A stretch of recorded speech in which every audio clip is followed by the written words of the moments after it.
Hello and welcome to this week's BizSmart Lunch and Learn webinar. Our weekly webinars are aimed to provide advice and share knowledge amongst key business owners on specialist areas. This is part of our service to our Smart Room members. If you're not already a member or a BizSmart client and would like to access our archive of webinars, then please visit our website biz-smart.co.uk and go to the Smart Room page. Our host joining me today is BizSmart Select member Liz Painter. But before we start the webinar, can I ask you all to use the question mark function on your screen to post any questions that you may have for Liz, and she'll do her best to answer them all at the end of the session. Thank you, Liz. Over to you. Thanks, Caroline. Right, today we're going to talk about how to build profitable business relationships via email.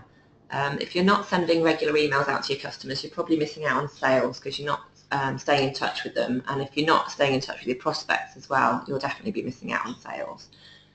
If you're sending out regular emails, people will buy more from you. They'll understand more what you do, and you won't have that worry that new contacts are forgetting about you because you haven't actually got around to staying in touch with them. So what we're going to cover today, we're going to cover your list, that's your database, which most businesses should have, what to put in your emails, what engagement emails are. We're going to cover who you're writing for, so your target audience.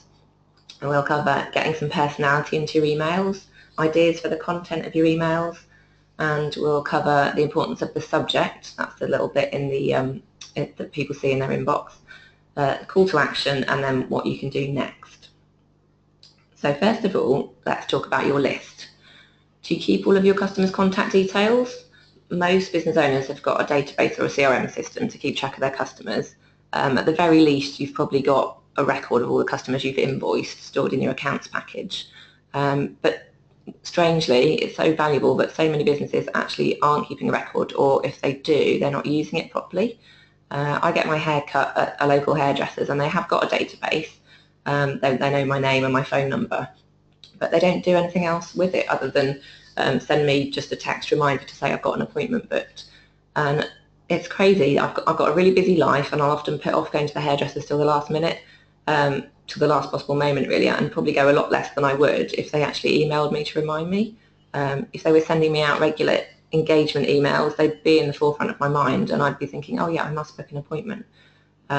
Even better, they could set up an automated email that goes out 5 weeks after my last appointment and get me to book, and follow up with a call and book me in, and they'd probably make twice as much money out of me if they did that. And then if they were doing that with every customer, it would make a massive difference. So this is the kind of value you can get from sending out emails.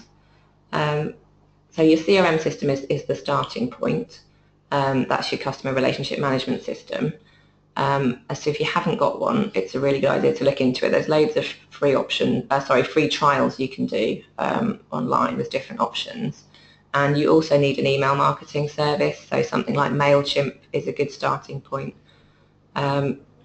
And once you've got all this in place, you also need to make sure you're collecting contact details from your customers. There's some businesses where you wouldn't naturally have the contact details for all your customers, say if you're running a shop or a cafe or a restaurant. So it's a good idea to run promotions and find other ways of getting their email address from them so that you can stay in touch. Obviously, it's a lot easier to keep a customer coming back to you once they've already been than it is to be constantly winning new customers. So moving on, who goes on your list? All of your current clients should be on your list. Lapsed clients, so people you haven't been in touch with for a while, there's no reason you can't add them. You could send them a little sort of catch-up email saying, oh, we've not been in touch for a while, just to let you know I'm going to be sending out regular emails. Just gives them a chance to opt out if they want to, but it's a good way to get back in touch with them. Any prospects that you meet, well, anyone you meet at all really, or anyone who gets in touch with your business should go onto your list.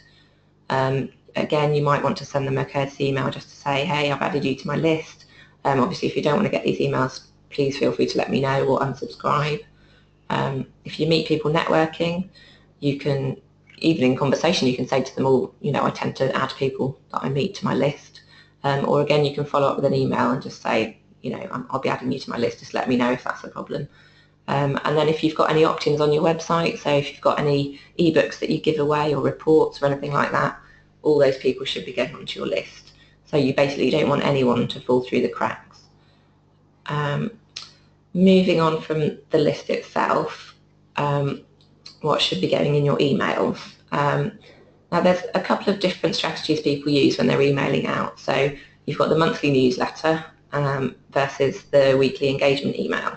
Loads of businesses are already sending out a monthly newsletter, which is great. It's a good way to keep in touch with your clients. You can fill them in with what's going on in your business, share some good news, whether you've got perhaps a new member of staff or you're expanding your premises, and you can share details of new products and services or any offers that you've got on. You might even want to put industry news in there, links to articles or links to blogs on your website. If you're doing that, you're well ahead of the curve. You're doing better than someone who never sends anything out. But there's another type of email that's worth considering, and that's the engagement email. So what is an engagement email? An engagement email is more of a chatty email, so it's a place where you can tell stories, share anecdotes. You might want to put in something you've done for a client or something that's happened in your day-to-day life. You're not selling here. The main purpose of it is to build a relationship. The main purpose is not to sell. So you're building engagement with people. If you can, share something useful, so something related to what you do in your business that will be of use to the people on your list. You can share stories from your life as well as your business, because people buy from people, so sharing that kind of stuff can make people warm to you. I mean, I'm really into running and I've got 2 young kids, and I'll tend to write about those things as well as copywriting when I send my emails out, because that's what I'm passionate about, is what's important to me in my life, and that's how you engage with people. So I recommend that if you've got things that you're into outside of your business, that you put them in as well. It's a little bit like chatting to a friend. You want to be just a normal human being, sharing stories. When you start writing, think about who you're writing for. So who's your target market? You'll want people on your list that are people that you want to work with, people that you're already working with, people who share your values and want to be part of your tribe. You've probably already got an idea of your target market. If you think of an ideal customer, what age are they? Are they a man or a woman? What are they into? What problem can you solve for them?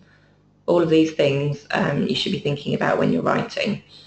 It might be that there's multiple different personas that represent sort of ideal clients to your business. So it might be that you need to decide whether you're going to write one engagement email that goes to everyone, or you might need more than one email.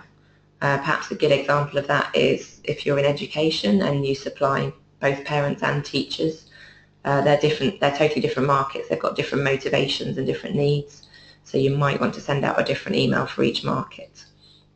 On the other hand, say if you're running a pub, the need that you feel for your client base is to provide great food and drink in a pleasant environment. So you don't need to create different emails for different groups.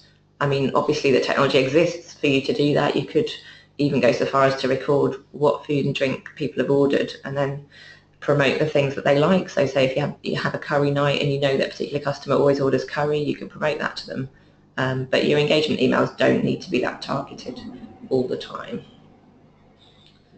So moving on, who should the email come from?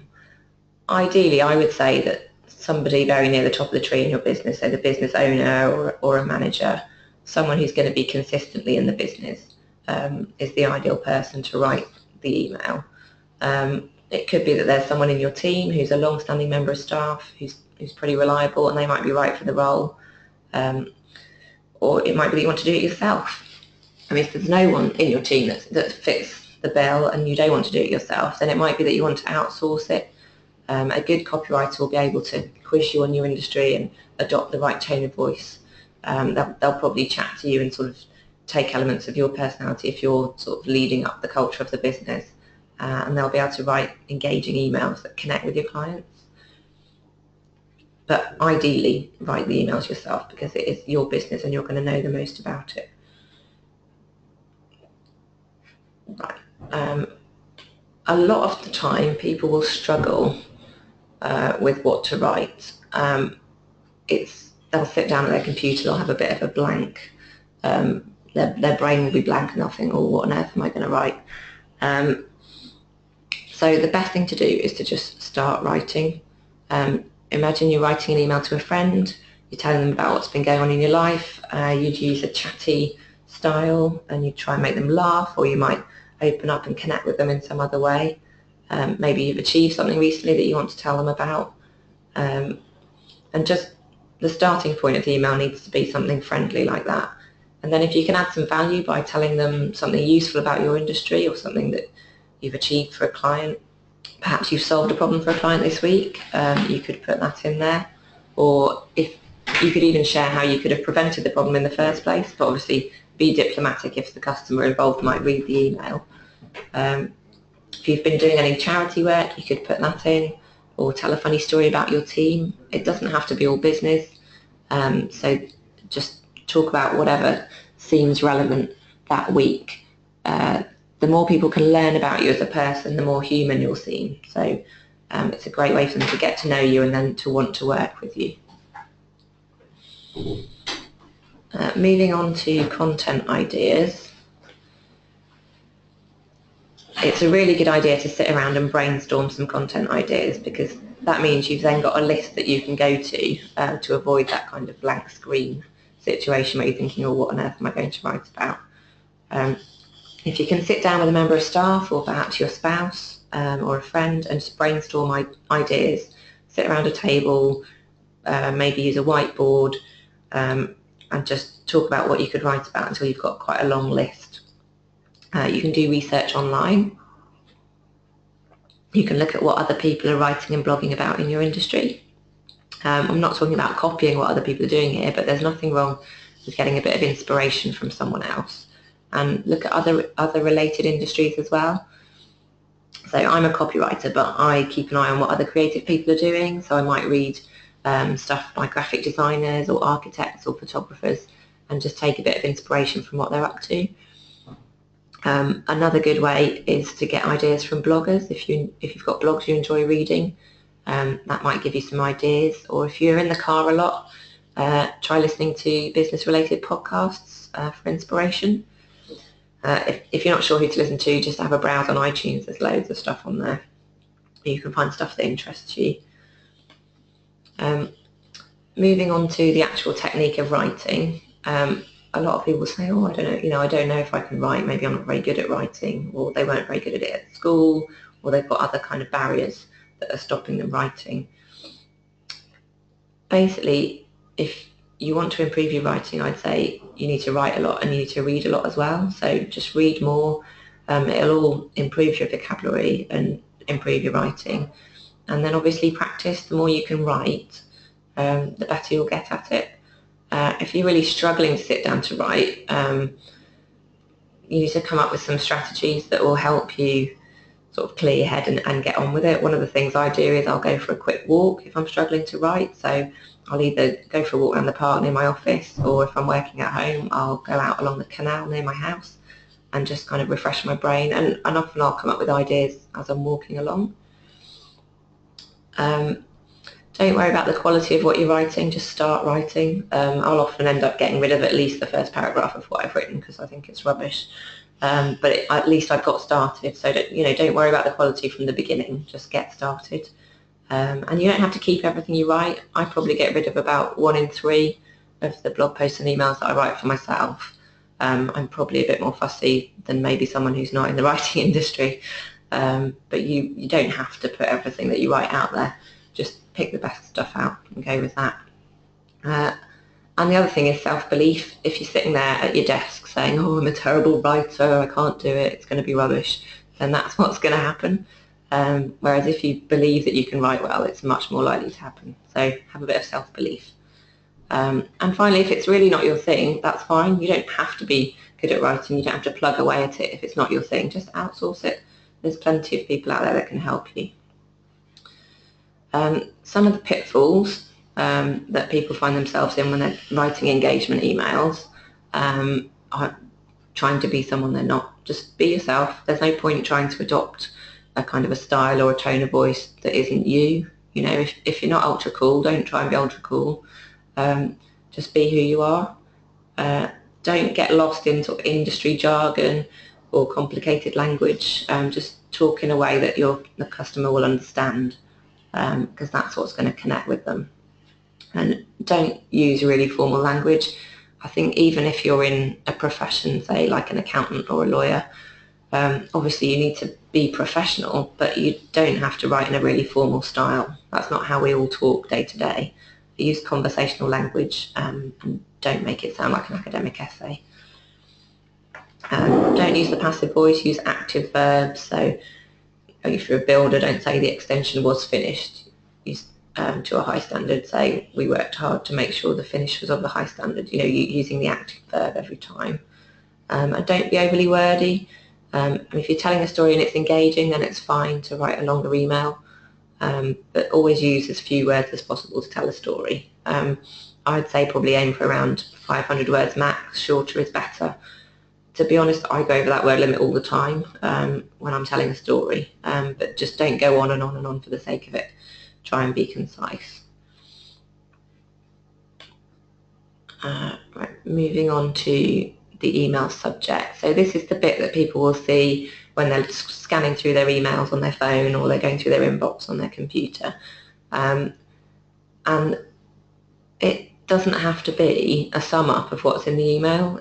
The whole point of the subject is to catch attention and make sure the email gets opened.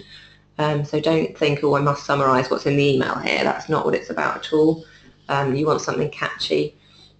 So an example of the last one I sent out, it was about Black Friday, and about how I wasn't going to be buying anything on Black Friday or having any offers on.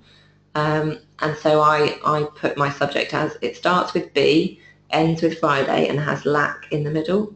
And that was just to invoke curiosity, really, make sure the email got opened. It's probably not the best example. It's probably a bit long for a subject. I'd try and get your subject a bit shorter than that if you can. But it was a good way to pique people's interests. The other thing that you should try and get in most of the time, excuse me, just have my drink. You want to get in what it is that you want them to do. So ultimately, engagement emails are about building a relationship, so you probably wouldn't want a call to action in every single one, but there's no harm in putting them in some of the time, or even most of the time, as long as it's not a big salesy thing. So often it'll just be the last line of your email, or perhaps in the PS at the end to prompt them to do something. So you might just want to say, oh, if there's anything I can help you with, give me a call or drop me an email. Or you might want to put a link to, say, an ebook or a report that you've got on your website that they might be interested in. Or if you've got a new product or service that might be of interest, you can put that in there as well. But you definitely don't need that on every email, but it's something to think about, because obviously, although you're building a relationship, the purpose ultimately of your email campaign is to get people to buy from you. At the end of your email, you want to put a PS in every time, really, because if someone's just scanning the email, they'll probably still read the PS, so it's a really good place to draw attention to things like what we've just discussed, really. So if you've got any links to your website you would like them to go to, or an offer you've got on, or something, a product or a service that you want to promote, then using the PS at the end is a good way to do that. That's pretty much all I'm going to cover today. I've got a new course out which is called 5 Weeks to Master Emailing Your List, which, if you're not feeling like you can go away and get on with it, it's perhaps a good option to get more help with writing engagement emails. So we'd have a 30-minute strategy call. I'd help you with ideas for content and help you with your tone of voice, and then you'd get weekly feedback from me. We'd probably get you writing a couple of emails a week, so you'd need an hour or two to devote to it each week. And then I can give you plenty of feedback, plenty of tips and hints, and by the end of the 5 weeks you'll be sending out regular emails. So let's just summarise what we covered today. This is everything that you need to get going with your engagement emails. So you need a CRM system that's like a database, and you need an email marketing service, something like MailChimp. You need a way to capture the details of your clients and prospects. You need someone to write the engagement emails, ideally you. You need to write those emails for a specific market. You need to sit down and brainstorm content ideas, so you've got a list to go to every time you sit down. You need to make sure you get your personality into the emails. you want an eye-catching subject to make sure those emails get opened, and you want a call to action, so something you want the reader to do to engage with you more, so to take a look at a product or a service, or perhaps download something from your website or read something on your website. So that's it. Thanks very much for listening. Great, thank you so much, Liz. You've got a few questions. The first one is from Mike, and he asks, if you need to buy a CRM system, which one would you recommend? Right, there are loads of options out there. The kind of Rolls-Royce of CRM systems is Infusionsoft. It does everything you need it to do. You can automate a lot of the stuff so that you're not spending as much time on it. It's quite complicated to get going with, so it's probably something you need to invest a bit of time in. If you want to start with something more simple, you could get a CRM system like Capsule, which is an online CRM. If you just Google it, it will come up, and use that alongside an email service like MailChimp, and the two will work together quite well. But there's lots of options out there, so it's a good idea to do a couple of free trials, see what's out there. ActiveCampaign is apparently very good as well. I've got a couple of business colleagues that use that. But just have a look at the options and see what suits you best. Okay, thank you. Next question is from Ben, and he says, you mentioned about podcasts. Can you suggest some good ones to listen to? Yeah, sure. The couple that I listen to, I really enjoy listening to Tim Ferriss, who wrote The 4-Day Week. He interviews successful people from across the business world, as well as actors, athletes, various other successful people, and he really delves into the routines and habits behind their success, so that's a good one to start with. Yeah. Brilliant, thank you. You've got another question that's come through from Andrew, and he asks, how often would you send out an email? Gosh, this is really down to the individual business. For me, I think weekly is ideal, one email a week. I mean, you don't have to stick to it religiously. Some people like to nominate a day that they send it on, a Thursday or a Friday, and get it out on that day each week, but that's not absolutely necessary, and actually mixing it up can mean people notice your emails more. You probably could go down to once a fortnight, but probably any less than that, you're going to lose the engagement. Some people send them every day. But it really depends on your market and what they can tolerate. Just try it and see what kind of reaction you get. Okay, thank you. Another question from Philip. How do you measure if your email marketing is worth the time you spend on it? Right. This is an interesting one. So unless you're selling a product through your emails that you can easily measure how many people are buying it, how many people are clicking through, that kind of thing, it can be quite challenging. What a lot of businesses find is that the more emails they send out, the more the phone rings and the more queries they get, but they can't always tie it exactly to the emailing they're doing. And this is where something like Infusionsoft is really useful, because you really can track exactly what sales are resulting from what emails, but it's a bit harder to do that in something like, say, MailChimp. But it does depend on what industry you're in. I think most people can see a benefit but can't always measure exactly that it's definitely the emails that did it. Okay, I think those are all the questions that you've got at the moment. Thank you again, Liz, for hosting today's webinar. I will be sending out a copy of the presentation and Liz's contacts out to you all very shortly, so if you do have any more questions, then please do email her direct. This webinar was part of our service to our Smart Room members, and if you're not already a member or a BizSmart client and would like to access our archive of webinars, then please visit our website biz-smart.co.uk and go to the Smart Room page. We hope you enjoy the rest of your day and that you can join us again next time. Thank you for listening.